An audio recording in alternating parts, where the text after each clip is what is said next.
We welcome you to our State of the Academy video presentation. This is going to follow the Home Academy Association presentation on January 28th, and you'll see at the end opportunities for questions and comments. So just a quick review of our school year up to date. The last time that I had met, other than last night, with the majority of the Academy were our series of back to school fall reopening meetings in August, and just a little narrative review since that time. We had a little different protocols in place, and in those meetings back in August, there was a natural uh, kind of apprehension and uncertainty of what school was going to be like. And several months later, I can attest, and I know many of you agree that it's been a resounding success. So we've really appreciated the framework that we have in place here, all of your support to help make it happen. And like stated back in August, our school physical layout really sets up well for all the protocols that we need to have, just the natural distancing, spacing, multiple entrances and exits, and then just our regular routines coming in the morning with arrival, our adjusted school day, our screening and questionnaire. Just everything has gone extremely well.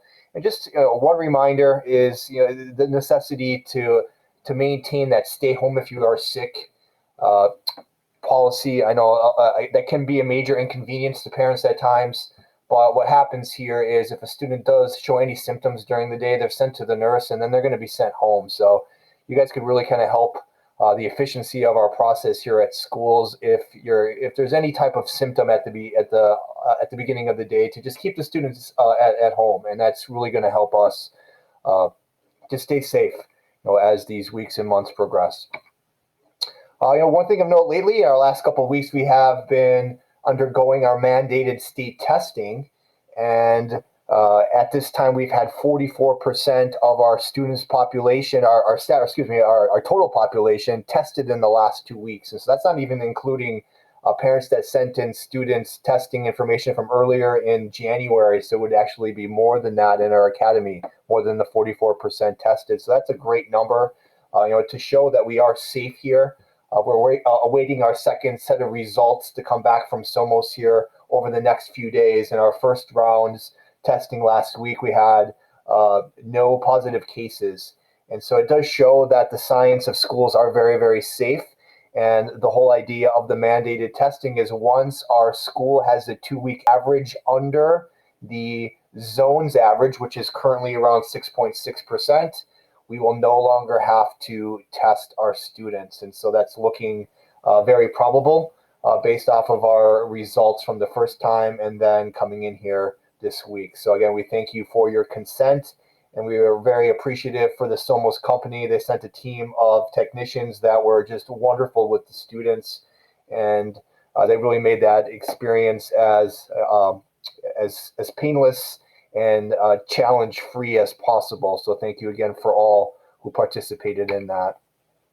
And with our reality of COVID is the possibility of going to remote learning at any time. And so we have that framework up in place. We've had to utilize it twice there in the middle of December and then coming back from Christmas break. And we took your feedback from those surveys at the middle of the summer, and we used it to improve our plan. And so we're a lot more live now. We've utilized a lot of these programs that just make that ease of transition possible.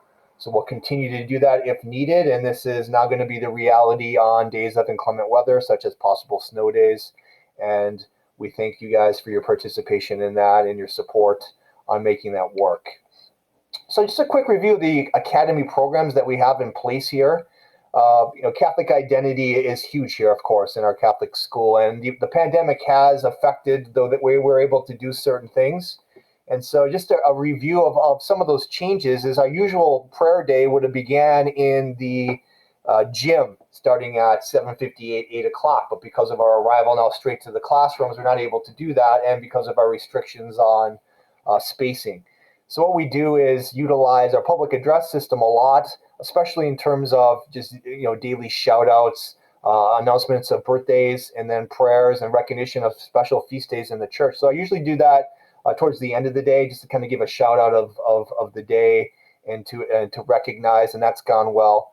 We did implement a new curriculum series called Christ in Us from Sadlier, and this is only offered for grades K through 6 right now.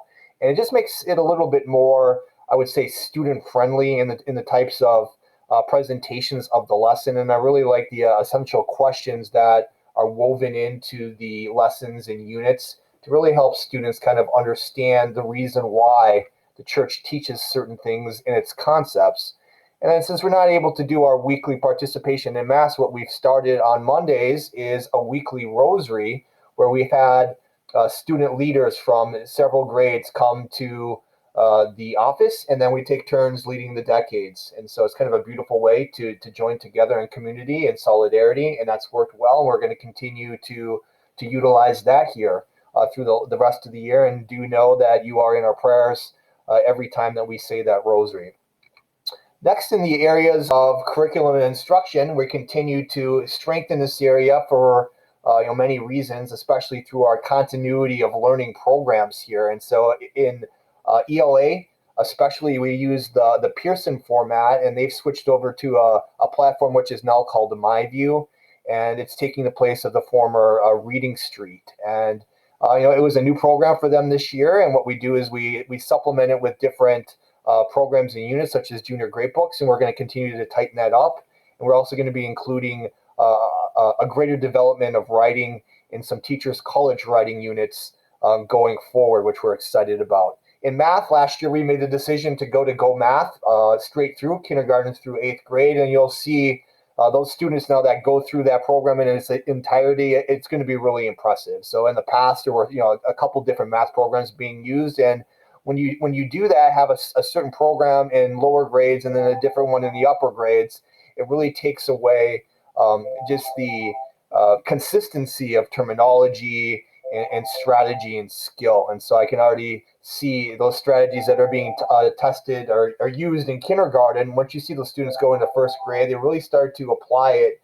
And just in basic adding, subtracting, and multiplication strategies are a lot more advanced in younger grades than they would have been in the past. So we're really excited about that possibility. Our diocese has invested in a program which is called iReady. It's a really data-heavy program that the students are able to use now at home at their own pace. And so we give 3 diagnostics throughout the year. We just got done finishing the 2nd diagnostic this week, and it shows great growth since our fall administration. So we're really happy about that. And this is a program now where teachers can use it to assign specific targeted lessons and skills, but it also creates an activity which is called My Path of Learning. And what it does is it takes the student where he or she is at and then presents lessons at that level. So it's very possible to have a 2nd grader doing 4th grade, 5th grade math activities if that's where he or she is at. And then lastly, we utilize a program through a company called Educate, which is really very helpful to integrate all this technology into our classes. And so we have a great coach that's really helped the teachers learn how to use iReady and to use the different programs that we have. Technology support, I'm very happy to say that we are a one-to-one device school. Thank you again, parents, for your willingness to go along and participate in the DeSales tablet grant 2 years ago. And so now we are taking over that program on our own. And every student in grades K through 4 has their own iPad, and then Chromebooks for students in grades 5 through 8. All right, so you're going to see now going forward, especially that lab technology fee is going to really be used to support these devices. It did this past year, and we still use DeSales to a certain extent, but we have to then provide the service and support on our own on a lot of these things. And so that's where that fee is going to come in. But it really, really helps because you'll see now students starting with the technology in kindergarten. By the time that they're going to get to the middle grades, they're already going to be little masters at the programs and applications. So the future is going to be very, very bright for them through their use of this technology. And then, next is our just reflection on our early childhood program. We continue to receive very positive reviews from parents in our nursery through grade 2 programs, just in their satisfaction with the staff and with the way that those teachers are with their students. And we're very happy that they're satisfied with that. experience, but what we really want to do is focus on that development now of all these different programs to make sure that we're using the best methods to really help these students learn how to read and write, especially. And like I just mentioned, the technology now, we already have students in kindergarten able to sign on through their iPads for a remote lesson. So this is the future that we're at, and we have very, very capable students in this area. And just a reflection of our successes so far in this school year.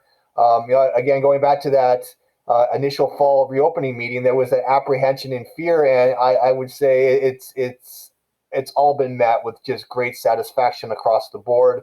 I use this term a lot, but it might sound crazy, but besides the fact that we have masks and social distancing, it feels like a normal school day, and I know a lot of people agree with that. So really grateful for our being able to provide in-person instruction, and thank you all for your support on that. We have that much improved and developed remote learning program now when we need to use it, and this is going to be a part of technology and school for the future. It's always going to be a part of instruction, and so having the students learn how to be able to log on and to attend classes remotely is so very important. And we're very, very pleased, to take advantage of an opportunity we had this fall. There were families that were not satisfied with the public school structure of hybrid learning. And so they came to enroll in our school, and they have been very, very happy with their experience. And that's a testament to our learning community here. All of our students, staff, teachers do an amazing job of bringing people together and to making them feel a part.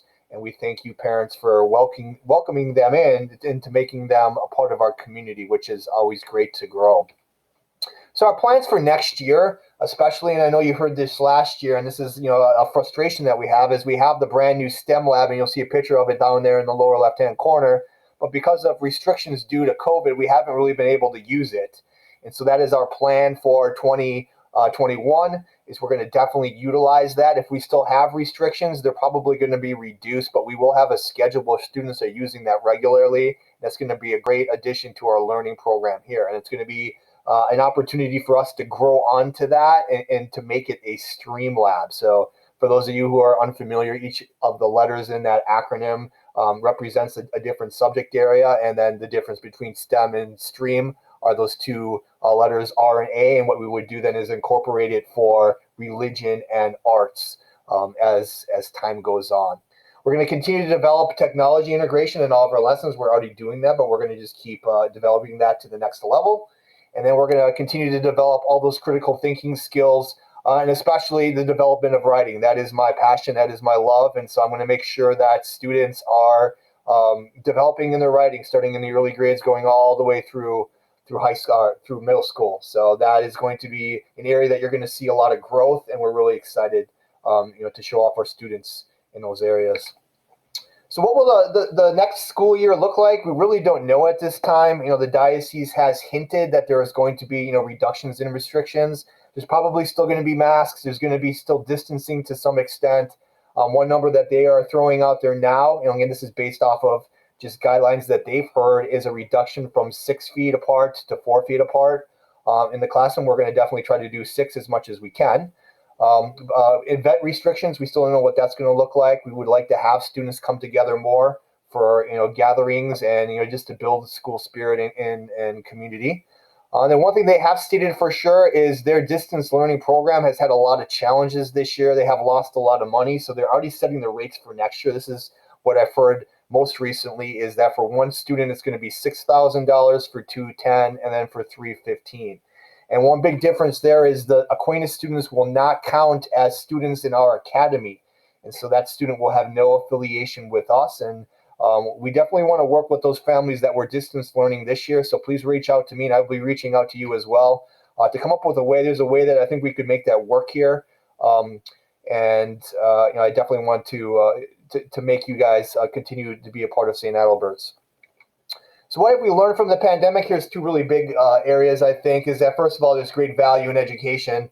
It's a period of great reflection, over the last several months on what is really important in our lives, and education and in-person education is very important. And that's what we've seen every time that we've kind of shifted to go from remote back to in-person, is the joy and opportunity from in-person lesson and learning is a blessing and a gift that far exceeds many values today. So we are very, very grateful for the opportunity to provide this in-person learning environment to you, and we take advantage of that every single day. And then lastly, on this part of the presentation is we just celebrate the continued strengths of St. Adalbert. It's a place of great love and joy of learning. It's a strong development of social, emotional, and spiritual learning. I see this a lot. Middle school age students, it's a challenge, right? I'm sure parents, you guys remember that time period, as do I. It was a big challenge in my own life. Well, our teachers here do a masterful job of developing these students socially, emotionally, and spiritually to be ready for the next transition into high school. And we hear the reports all the time from our high schools, the St. Adalbert kids, they're such great kids. They know what they need to do, and they do it. And that's a testament of our teachers here, and also, the parents as well for your trust in us to do that development. Here at St. Adalbert's, we have a very family-focused and traditional structure to our learning. You guys are a big part of this. And tradition is very, very important to us, and we try to continue that as much as we can. And, there's a consistent and safe option of learning in challenging times, and that's what we have provided here.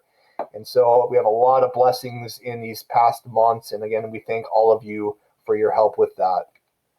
Now, moving on to the Academy finance part, this is very, very important now, especially in our times today. And, just a quick review, and I did go over this back in our fall in-person presentation. So it's just a little review on what is the reality of public schools versus private schools and Catholic education. And this is the reality of private schools today financially. All right, so we receive no state funding, all right, when it comes to the running of our school. So the cost of education must be raised by the stakeholders of the academy, notably you, parents and families. All right, so you can calculate the total cost of education for a student by taking the total expenses of the school and then dividing it by the number of students. And this is where we are right now in our academy.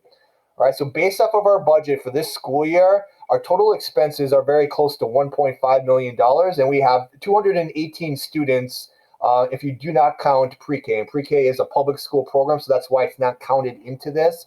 But you're going to take a look now at what the cost per student is in our academy. All right, so it costs us $6,700 to provide an education for a student, one student. All right, so just take a look at that number. That is significant, right? And if you just kind of reflect on tuition rates up until this point, tuition is always lower than that. All right, so how do we make up that difference? Well, this is kind of the major way. All right, so we do it through tuition and fees, and we do it through fundraisers. All right, so believe me, as a school leader, it's not my most favorite activity to be promoting new fundraisers, because I know the cost that is involved with that, and we don't want to regularly be asking you guys to contribute more and more. But you can see again that difference there. $6,700 is a significant amount. So this is why we have the need for fundraisers. There's a lot of blessings that come with a fundraiser, that spirit of solidarity and togetherness, which we do appreciate. But that's where that need is really, really essential, is to help cover those costs. And so this is the reality of Catholic schools before the pandemic, all right? So due to the increase of charter schools and public school programs, many Catholic schools families have left over the years. That's understandably so. There's more options. All right. Due to the high increase in costs and expenses, many Catholic schools have been severely affected financially. This is before the pandemic. And because of that, we unfortunately have that time every single spring where we received a list of schools that are either closing or merging, and which is really, really affecting the identity of that academy. And so this is the reality that is present all the time. And so adding in now the recent pandemic, and this is how it has affected Catholic schools. Many families were affected physically and financially with their jobs and income. Due to the instant restrictions placed on public gatherings, we have not had the opportunity to have fundraisers. That's those mass gatherings that are so important in our school year. There's been a substantial increase of expenses in supplies, staffing to cover teachers, cleaning and sanitation. And we've lost opportunities to add more students because we're maxed out in distancing in our classrooms right now. So even though we have students and families that are interested in joining us, we don't have the physical space to do that right now. And that's lost opportunity and revenue for us.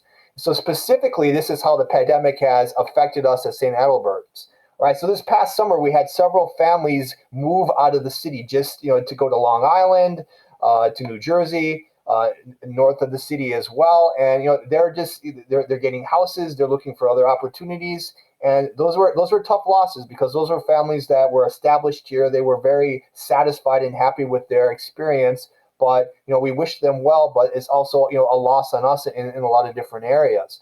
We lost out on the following fundraisers since COVID began: Ladies' Night Out, Kids' Day at the Bazaar, our chocolate bar sale this year, the Christmas boutique. Even though we had it virtually this year, it wasn't the same as having it in person. And then we've lost out on miscellaneous events such as bingos, our Halloween and Christmas little dance parties that we had last year that were a hit, not to mention other things. And so this is a huge hit on us financially. And so we've tried to make up, and we thank you guys for your participation in some of our newer fundraisers, such as the Walkathon. But you can see those are significant losses that we've had over the last year. And then we've also lost out on the opportunity, like I just mentioned, to add new families and students to our maxed out classrooms. And then lastly, we've had a significant decline in our nursery programs and after school attendance, and this is natural. There's families that are hesitant in sending in the little ones to our nursery program, and then not wanting the student to stay, for extended hours and taking them at dismissal instead of putting them into the program, which is completely understandable. But this is the reality that we're faced with here financially.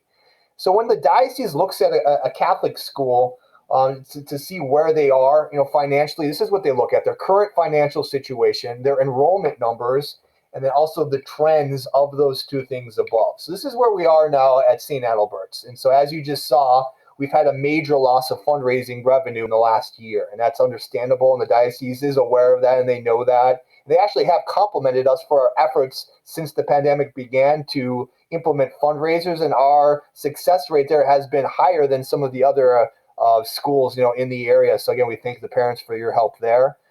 Just take a look at our enrollment numbers, and there has been a decline in the last 3 years. We've gone from 330 students to 254, and I'll go into the reasons why in just a second. And now that's where the diocese really analyzes that trend: is why is this happening? All right, so this is what's happened in the last few years. We've had the blessing of high graduation classes. We've had students up to 36 in a graduating class that have gone on into high school.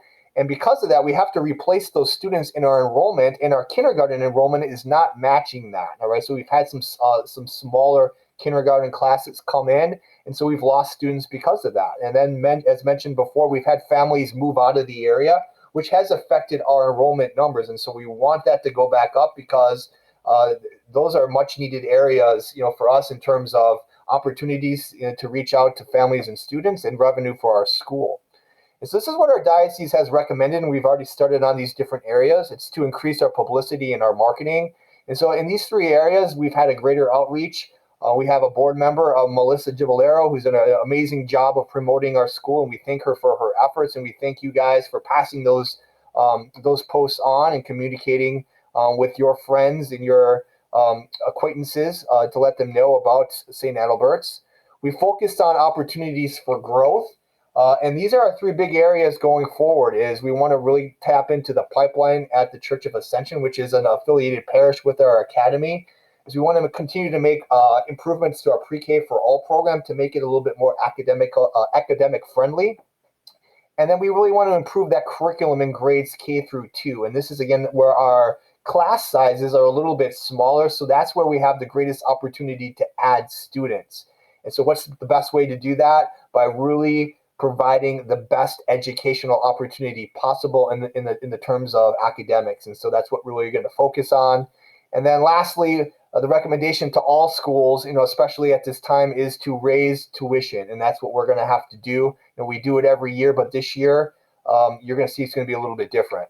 All right, so this is the plan going forward. At our recent January board meeting, we analyzed all the tuition and fees from all the nearby academies. And this is what we're looking at. This is in the past year. So take a look at St. Adalbert to the left, and we didn't want to include school names there just out of sensitivity. But just take a look at where we are. We are the lowest in the area. And just look at the discount you had received in the past year compared to those different areas. All right, so the rate was at an average of 13% less than other schools in this area. And then another huge advantage here is you've had a very high discounted rate for second and third children if you have them here in the academy. And we've also presented extremely affordable nursery and after-school programs, which we want to keep, but the financial times there means that we're going to have to do some rate increases.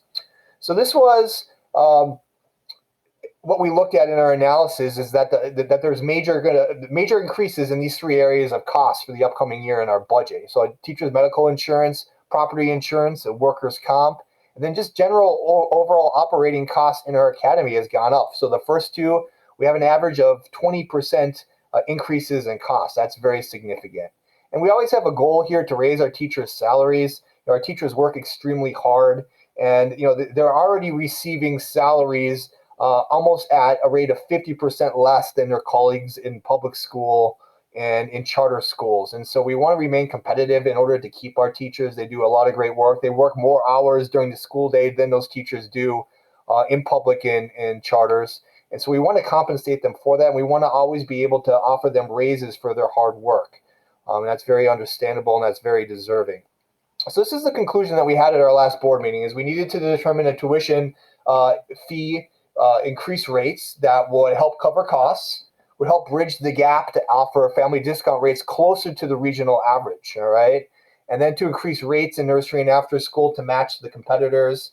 And then lastly, to match a technology fee that was going to offset the increased cost of taking on this one-to-one program in our own school. It's not covered by the DeSales grant anymore. So this is what we decided to do. We have to raise tuition rates for the following. So that's 1 student, 2 students, and 3 students. We have to raise our rates in nursery and our after-school programs. And then we have to raise the technology lab fee by $50 to offset the cost of being a one-to-one device school. Again, you guys have access to other schools' websites where you can examine their tuitions and their rates, and you're going to see that our rates are lower than other schools. Many of them have a very, very high initial fee rate for several $100s across the board, which covers all those things. But we try to really break it down and make this as affordable as possible. And this is what we're looking at now. So this is where we are with the tuition increase. You're going to still find us, and this isn't completely accurate because we don't have all the numbers from the nearby schools because they haven't posted their tuition yet, but you're still going to find St. Adalbert lower than anything in this area. And so this is, even though it's going to be a significant raise this year, it's going to be lower than schools across the board. And so keep in mind, everything that I presented to you guys here in these increased costs, this is the same everywhere in our diocese. And so these rates, and you're going to hear that there's even higher rates of increase in tuition in our diocese than here. I was talking to a colleague yesterday in Brooklyn, and they had to raise their tuition rates 10%. All right, so this is the reality of the times. So these are important points to consider now. Next year's rates, even though there is an increase, it does not impact the significant discount families receive from multiple students. All right, so the rates for 2 and 3 students enrollment here is still much lower than the regional discount average. But keep in mind that we're going to have to eventually match that regional average just for our own financial sustainability. So that is going to be coming in the future, quite possibly next year. All right, so these are things that you guys can do to help us and help yourselves, during these financial times. All right, we're going to have our continued referral program here. So if you refer a family that stays with the academy throughout the next academic year, you'll receive $300 per new family. And so, most of the rates now, it's $300 per student. So take a look at that. So if you refer one family to our program and they stay with us, that's going to basically offset the increase in tuition. So that's a great opportunity. In the past, we have kind of capped that at one referral program per family, but now we are going to take that cap off. So if you're able to bring in 2 families, that's $600. And so we want you guys to be able to utilize your network and to help us out as well. Next, you guys can provide positive testimonials to help attract new students. Again, word of mouth has always been so important here at Academy. It's really what brings in students the most. And if you guys can maximize that and to utilize your networks, especially social media, to to share posts, to share your compliments, to share your experience with others. I think it's really, really going to help grow our academy. Next is to participate and promote fundraisers. All right, I know we understand it's an inconvenience at times, but you can see how very, very important it is for us to cover that $6,700 cost per student, and we do this through our several fundraisers throughout the year. So again, we thank you for your participation in those.